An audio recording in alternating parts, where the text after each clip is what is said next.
वंदे पुरुषोत्तमम। आलोचना प्रसंग भाग 4 से 24 सितंबर सन 1942 की श्री ठाकुर जी से वार्तालाप। गतकाल क्वेस्टर्स क्लब अनुसंधित्सु सभा का अधिवेशन हो चुका है। इस विषय में चर्चा चली। श्री ठाकुर जी बोले, डिबेटिंग वाद विवाद के हिसाब से जो आलोचना होती थी वह अच्छा था, या आजकल जिस रूप में हो रहा है वह अच्छा है।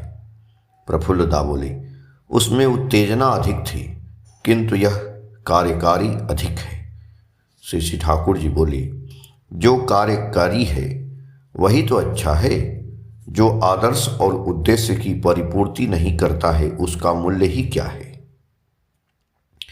रत्नेश्वर दास शर्मा बोले, क्वेस्टर्स क्लब अनुसंधित्सा सभा और डिबेटिंग क्लब तर्क सभा, इन दोनों में पार्थक्य क्या है, यह तो नहीं समझ पा रहा हूं।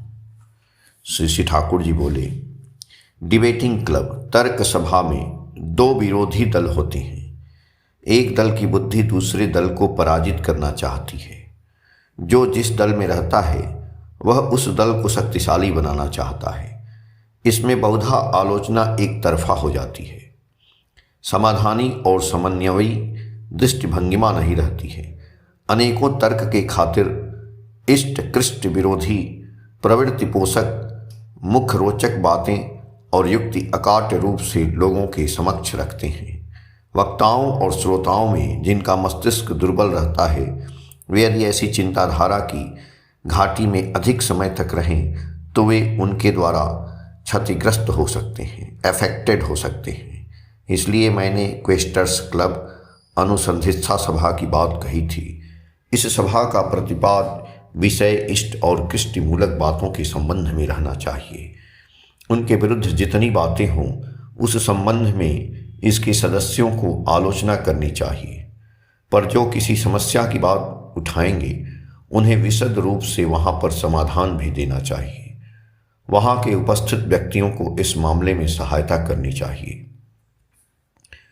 रत्नेश्वर दा बोले, पर तर्क सभा में एक दल यदि इष्ट कृष्ट विरोधी जितनी भी बातें करेंगे उन बातों का दूसरा दल एवं सभापति भी इष्ट कृष्टि सम्मत समाधान दे सकते हैं। श्री ठाकुर जी बोले, दोनों में बहुत फर्क होता है। हमारे दिल में भी बहुधा कितनी समस्याएं और प्रश्न उठते हैं, किंतु हर समय हम चेष्टा करते हैं कि अपने आदर्श और विश्वास के अनुसार उनका समाधान ढूंढ निकालें। यदि ऐसा नहीं कर पाते हैं तो दिल से द्वंद्व नहीं जाता है। मेरे कहने के मुताबिक यदि अनुसंधित्सु सभा में उस तरह से आलोचना हो तो वक्ता और श्रोता में प्रत्येक व्यक्ति की समाधानी चिंता का अभ्यास होगा एवं याजन क्षेत्र में जो क्रूर प्रश्न उठ सकते हैं उनका समाधान कैसे देना है उस विषय में ज्ञान होगा। यह ज्ञान मनुष्य को समाधान समृद्ध निर्द्वंदता की भूमि पर लाने में सहायक होगा। यदि इसको अच्छी तरह चला सको तो इस ढंग की बैठकें समवेत ध्यान का काम करेंगी। उसके द्वारा व्यक्तिगत ध्यान धारणा भी परिपुष्ट होगी। इष्ट केंद्रिक नियंत्रण सामंजस्य समाधान मुखर चिंतन को ही मैं ध्यान समझता हूँ। ध्यान शब्द ध्येय धातु से आया है। क्या ऐसी बात है? आप तो पंडित हैं, आप इस विषय में मुझसे अधिक जानते हैं। रत्नेश्वर दा हंसते हुए बोले, हाँ, जब काना लड़का का नाम पद्मलोचन रखा जा सकता है तो मेरे जैसे व्यक्ति को पंडित कहने में दोष क्या है। श्री ठाकुर प्रसन्न मुद्रा में कहने लगे, परम पिता की दया से हमारे बच्चों में कोई भी काना नहीं है। अधिकांश ही चक्षुष्मान हैं, पर चक्षुष्मान होने से क्या होगा? प्रायः हर समय वे आंखें बंद किए रहते हैं। आंखें खोलने में जो अधिक परिश्रम लगता है। मैंने एक किस्सा सुना था। एक बार बैकुंठ में नारायण और लक्ष्मी एक साथ बैठे थे। आपस में दोनों निखिल चराचर के विषय में वार्तालाप कर रहे थे। एक आलसी दरिद्र व्यक्ति के विषय में नारायण ने लक्ष्मी से कहा, यह बेचारा बहुत कष्ट में है। अभाव के कारण हताश हो रास्ते पर इधर उधर भटक रहा है। यदि उस पर तुम करुणा भरी दृष्टि डालो तो उसका दुख दूर हो जाएगा। लक्ष्मी ने हंसकर जवाब दिया, प्रभु तुमसे तो कोई बात छिपी नहीं है। तुम सब कुछ जानते हो, दया करने पर भी क्या सभी उसे ग्रहण कर सकते हैं? नारायण ने हठ करते हुए कहा, तुम करके देखो न। वह व्यक्ति उस समय किसी रोजगार की आशा में कहीं जा रहा था। नारायण की बातों के मुताबिक लक्ष्मी ने उस समय उस पथ पर बैकुंठ से 1 बोरा रुपया फेंक दिया। जाते जाते उस व्यक्ति के मन में यह बात पैदा होने लगी कि वह आंखें खोल कर क्यों जा रहा है। आंखें बंद कर थोड़ी दूर तक चलकर देखे न क्या होता है। यह सोचकर वह आंखें बंद कर कुछ दूर चला गया। रास्ते पर रुपए का बोरा यूं ही पड़ा रहा। उसकी नज़र उस पर नहीं पड़ी। जब वह बोरे से कुछ दूर निकल पड़ा तो उसने आंखें खोली। लक्ष्मी ने तब नारायण से कहा, देखा न, क्या देने पर भी मनुष्य उसे ग्रहण कर पाता है? आप लोगों ने भी उसी प्रकार अलस तंद्रा की तरह बहुत सी संपदाएं गंवाई हैं। परम पिता के दान को आप लोग ग्रहण नहीं कर पा रहे हैं। अंतिम बातों में उनके चेहरे और स्वर में करुण वेदना झलक उठी। आनंद की आबो हवा क्षण में कहाँ दूर हो गई। वातावरण बड़ा गंभीर हो चला। हवा में डोलते हुए बबूल गाछ के पत्तों के बीच से धूप और छाया आंख मिचौली चल रही है। शशि ठाकुर उस मायामय छाया और रोशनी की ओर टकटकी लगाए अन्य मनस्क हो गए। इसी बीच केष्टोदा भट्टाचार्य आ पहुंचे। केष्टोदा के प्रणाम के बाद शशि ठाकुर ने कहा, चलें कहीं एकांत में जाकर बैठें।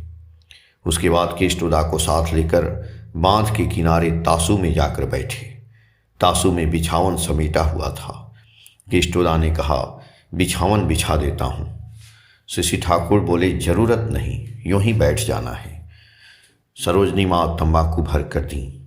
तंबाकू पीते हुए शशि ठाकुर केष्टोदा से बातें कर रहे हैं। निकट में एक व्यक्ति बैठे हैं और सभी चले गए हैं। शशि ठाकुर ने कहा, देखिए केष्टोदा, जो कर्मी हैं वे तो हैं ही, उसके अलावा भी 27 जिलों के लिए और भी 27 व्यक्ति जुटावें। अनेक व्यक्ति को बंगाल से बाहर भेजा जा सके। अभी तो 2 टर्निंग बैच भ्राम्यमान दल है और कम से कम 4 टूरिंग बैच भ्राम्यमान दल की जरूरत है। प्रफुल्ल यदि बाहर जा रहा है तो जाने दें, पर उसका स्वास्थ्य ठीक नहीं है। टर्निंग बैच भ्राम्यमान दल को लीड परिचालन करने लायक यदि और भी कतिपय व्यक्ति मिल जाएं तो उन्हें बाहर भेजने की अपेक्षा अपने निकट रखेंगे। किताबों को प्रकाशित करने के मामले में वे आपकी बहुत सहायता कर सकेंगे। वीरेन को भी अपने साथ रखना है। उसे जिस काम में लगाएंगे वह हटेगा नहीं, चालाक है। अनकम्प्रोमाइजिंग, समझौता नहीं करने वाला के साथ ही साथ वह स्वीट मधुर भी है और सब समय नज़र रखेंगे। कर्मीगण जिससे विचार व बुद्धि में एक हों, कौन कितनी देर तक नाम ध्यान कर रहा है और कौन कहाँ तक कर सकता है, इसकी भी खोज खबर रखेंगे एवं प्रयोजनानुसार गाइड करेंगे। यदि यह ठीक नहीं रहे तो मनुष्य प्रगति मुखर नहीं रहता है। उस समय मनुष्य को प्रवृत्ति का धूण अधिकतर धर दबाता है। यदि कर्मियों में हर व्यक्ति इष्टमुखी आचरण से चले तो किसी तरह भी डिसइंटीग्रेशन फुट नहीं आ सकता है। केष्टोदा बोले, हम लोगों में परस्पर उठना बैठना मिलना जुलना बहुत कम होता है। शशि ठाकुर जी बोले, वह तो करना ही चाहिए। काम का सूत्र भी बता देंगे। एक को छोड़कर दूसरा काम नहीं हो सकता है। उत्सव के टर्म में हर वर्ष यह सुनने में आता है कि ऑर्गेनाइजेशन वर्क संसृजन कार्य अच्छा नहीं हुआ क्योंकि उत्सव अर्घ संग्रह करना पड़ता है। अनेकों यह कहते हैं जमीन जुटाने में व्यस्त था इसलिए संसृजन कार्य ठीक से कर नहीं सका, किंतु संसृजन कार्य को छोड़कर कुछ भी होने को नहीं है, यह सोच लें। समताहारा काम ठीक नहीं होता है। उससे यही समझा जा सकता है कि कर्मियों के व्यक्तिगत जीवन में एडजस्टमेंट ऑफ कोऑपरेशन, नियंत्रण और संगति का अभाव है। ऐसे अभ्यास को छोड़ना होगा, पथ दिखाना होगा। ऋत्विक अधिवेशन में जो वक्तृता और आलोचना करते हैं वे आपस में मिलजुल कर एक घरुआ बैठक कर यह तय कर लें कि आप लोगों को क्या करना है, आप लोगों का क्या वक्तव्य है। हर व्यक्ति अपने वैशिष्ट अनुसार एक ही सुर में नाना भाव से परिवेशन करें, जिससे सारी बातें सभी के मस्तिष्क में ढूक सके। एक ही बात को बार बार नाना भाव से मनों के ढंग से कहने की आवश्यकता अधिक है। सत्संग आंदोलन की विभिन्न दिशाओं पर प्रकाश डालते हुए यदि आप अंग्रेजी में कुछ पैम्फलेट, लिफलेट, पुस्तक आदि लिख डालें तो अच्छा होगा। अंग्रेजी से बंगला अनुवाद कर सकते हैं। यदि प्रयोजन होगा तो हिंदी में अनुवाद किया जाएगा। आपके लगने से ही होगा। गत वर्ष आपने कितने कार्यों के बीच भी स्वस्ति अभियान कुछ दिनों के अंदर लिख डाला था। सभी उस पुस्तक की प्रशंसा करने लगे और भी लिखें, यथाक्रम से लिखते रहें। केष्टोदा बोले, आवश्यक कर्तव्यों के संबंध में मैंने जो कुछ लिखा है उस लिस्ट तालिका को देखने पर भय लगता है। श्री ठाकुर जी बोले, भय क्यों होगा? युगपथ साइमल्टेनियसली सब कुछ करना होगा। पथ चाहे जितना ही लंबा हो, चलने पर दूरी कम होती ही है। मैंने कितने दिनों से आपको एक अच्छा असिस्टेंट, सहायक देख सुनकर ठीक करने कहा है। तत्पश्चात श्री ठाकुर अपने दाएं हाथ को केष्टोदा की ओर बढ़ा दिए। केष्टोदा ने सश्रद्ध खूब यत्न से, बड़े प्रेम से उनकी अंगुलियों को खींचने लगे। आलोचना प्रसंग भाग 4 के पेज संख्या 96 से 100 तक। जय गुरु।